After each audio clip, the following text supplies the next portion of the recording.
prajurit ingkang parikedah kula sowan wonten kesuk panjenengan estunipun wonten wigatos menapa. Nganti aku utusan marang sawiji saja. Prajurit, kenane ana wigatos sing bakal tak blakake marang kowe. Wigatos menapa iki? Aku iki kangen marang kowe. Kapan? Iku. Sasampunipun panjenengan kadhawuh dening Rama Hadiwijaya. Kula saged nuntut pawekon bilih tresna panjenengan ingkang tumanduk dumateng kula. Menika sampun sirna. Sakmenika panjenengan monggo tresna dumateng kula, kapang dumateng kula. Ibu. Kula mboten nyinggung babar pisan. Menawi tresna panjenengan kalian kula menika kacandhek sak menten kemawon. Dana, yo gene kowe tansah. Itu lho kaya ngono Dana. Nanging aku iki kepepet kahanan. Aku tindes karo Kapangwasa Dana. Aku ora bisa ngopo-ngopo. Kowe lak mangerteni to. Rikala semono kowe ora bisa sabiyantu. Kowe meneng lan meneng Dana. Nggih. Menawi panjenengan katindes pangwasa Jumbo tersaged mblakaken tresna kula dhumateng panjenengan. Dawah kosok wangsulipun. Nanging dinten sak menika menapa panjenengan tasih tresna dhumateng kula. Nganti saiki lan kupute jagat. Aku ora bisa nyelaki tresnaku marang kowe. Aku tresna lair batin karo. Mumpung wonten kalodhangan monggo manjing wonten ing tilam pagulingan sesarengan kula.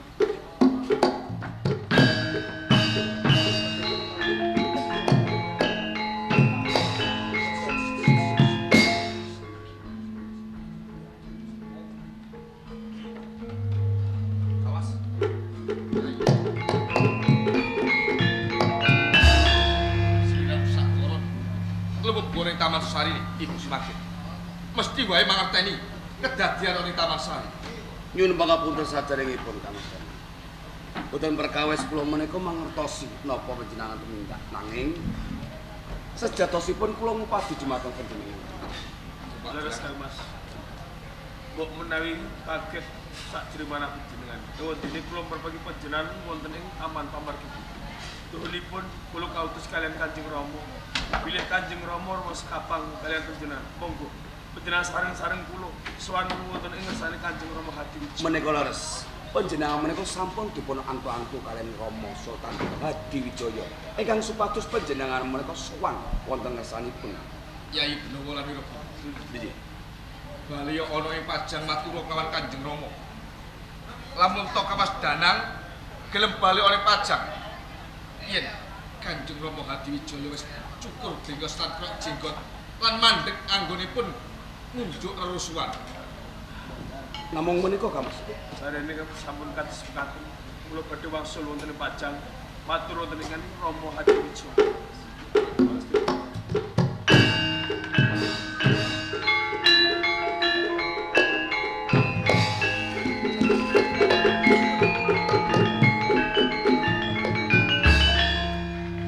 Lan Kang Slira Wirabumi Inggih kula Sultan Hadiwijaya. nalika Rama utusan marang Kang Slira sing supaya ngupadi Kang Mas Mudanang Purwomadya. Rama Sultan. Iya. Kelampahan menawi kula menika kepanggih kalian Kang Mas Danang Surawijaya. Kalamun Kang Slira ketemu marang Kang Mas Mudanang kok ramuk kanthi bali. Nyuwun pangapunten saderengipun Kanjeng. Iya. Kang Mas Danang menika purun suwan wonten ngarsa panjenengan. Menika nggadhahi panyuwun. Apa panyuwune? Wirabumi. Panyuwun Kang Mas Danang menika purun suwan ngersa panjenengan panjenengan kedah cukur. Brengos lan kerok jenggot lan nglereni ngunjuk rausuhan. Dadi Kang Mas Mudanang bakal bali ana ing Pajang ning duweni penjaluk Inggih. Rama kudu cukur jenggot lan dahar rusuk ninggalake kuwi. Menika laras. Ya. Mbok menawa pancen titi wancine Danang bali ana ing Pajang. Nanging Rama wis sak pentara suwe ora nate ana ing tembayan mula derekke ya, Nger. Ana ing tembayan. Oh ngaten. Titian Monggo kula sampun. dherekaken.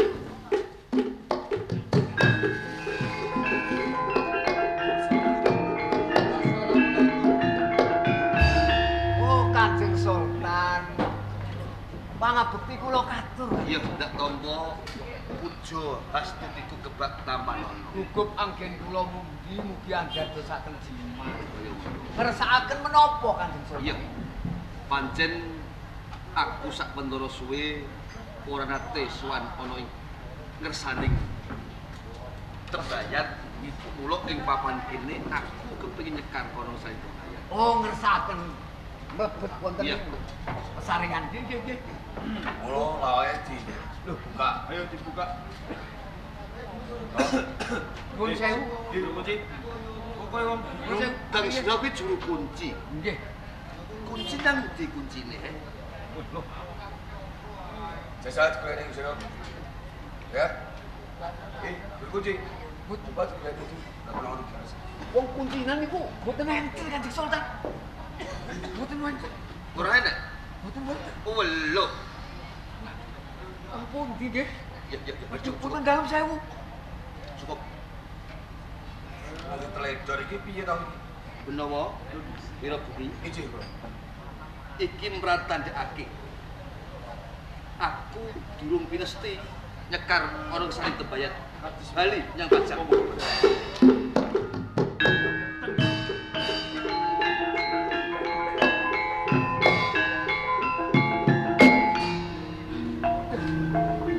Kunci mau tak seleh endi.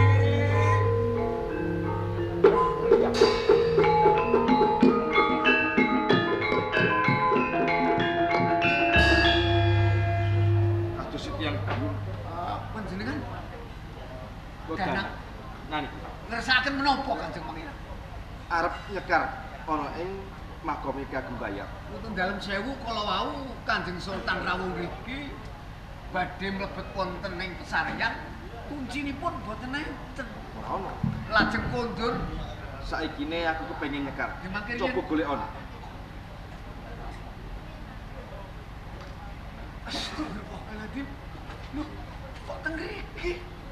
Walah, bejo panjenengan kan.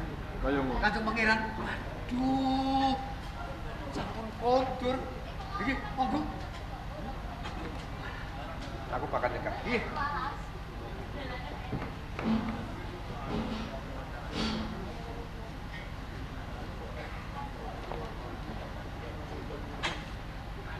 Sampun. Wis rampung nggonku nyekar. Iki kuncine ceklo. Nggih. Matur nuwun. Kaya ngono. Nggih.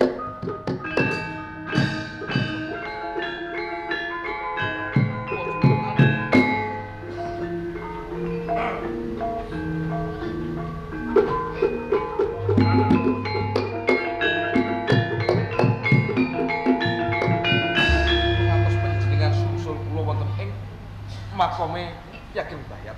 Iya. Apa wis kelakon? Sira nyekar ana makome Ki Ageng Bayar. Sampun kelampahan kula nyekar wonten ing makome Ki Ageng Bayar. Iya. Ya mung wae nggonku sumusul kelawan sira iki bakal menehi kabar. Kabar. Ramamu Sultan Hadiwijaya iki dina lagi nandhang gerah Utah Ludira. Utah Udira. Lajeng gerahipun Kanjeng Rama Sultan Hadiwijaya kenging menapa? Ayo ora ngerti nyatane Utah Ludira ki mau. Nah, saiki ngene. Senajan to sira ki mung putra angkat. Ayo sira kudu sowan. Kudu atur pisungsung. Pisungsung kuwi mengko golekno tegan ijo yen perlu diparas pisan. Kan wujud berlaras. Jur karo kembang telase. Kados mekaten. Mengko diaturke ramamu. Menawi mekaten kula nyuwun pamit. Kula badhe wangsul Iya. wonten ing kasutawan.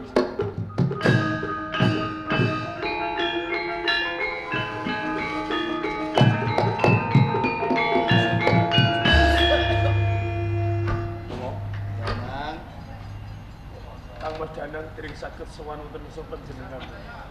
Rino. Aku kangen banget marang Kang Mas Mudanang Benawa lan Wirabu. Kang Mas, selamat jalan.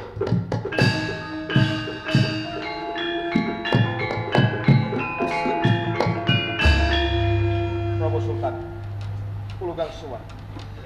Kula ingkang putra Danang, Prabu. Danang, Lan iki putraku Danang.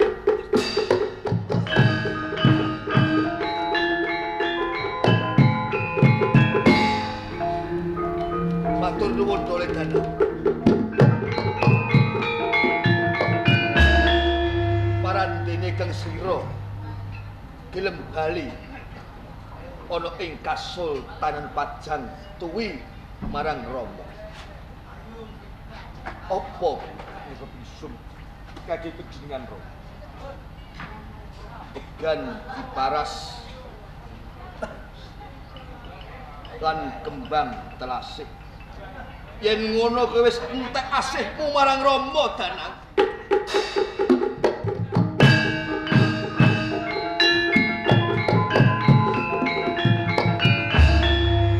Ora apa-apa. Untung aku sih entek.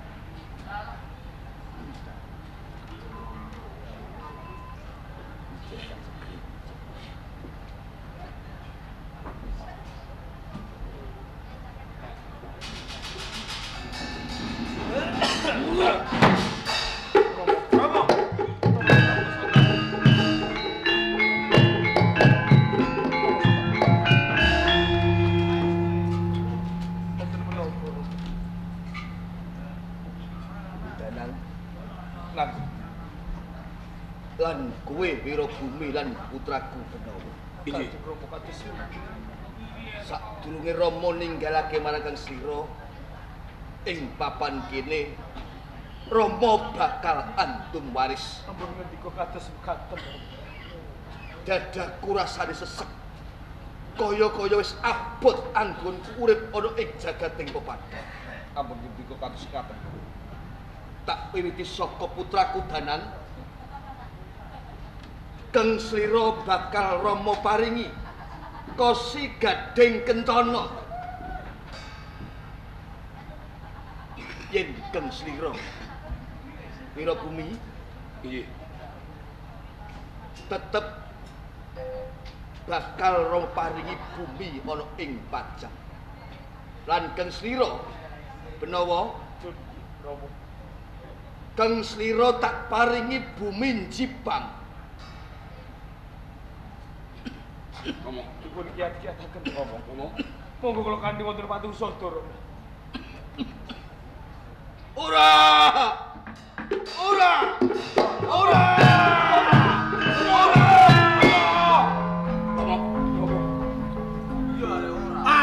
Rama Sultan.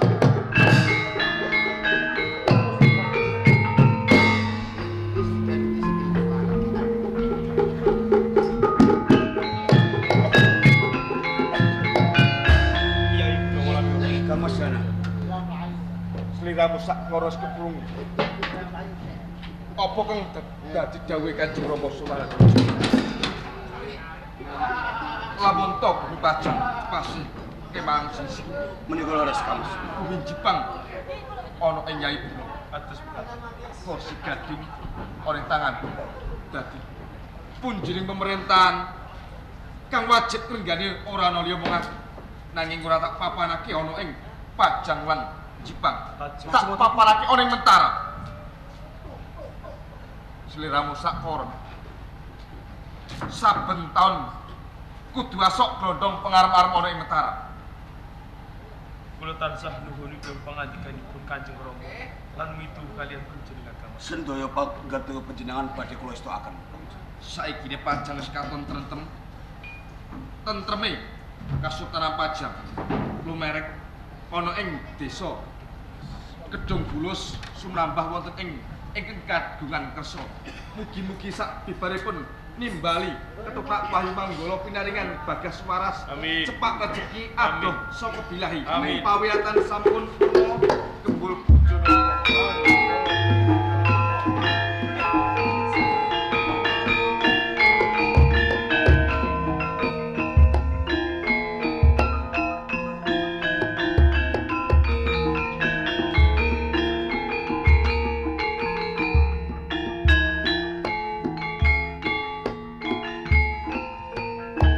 Thank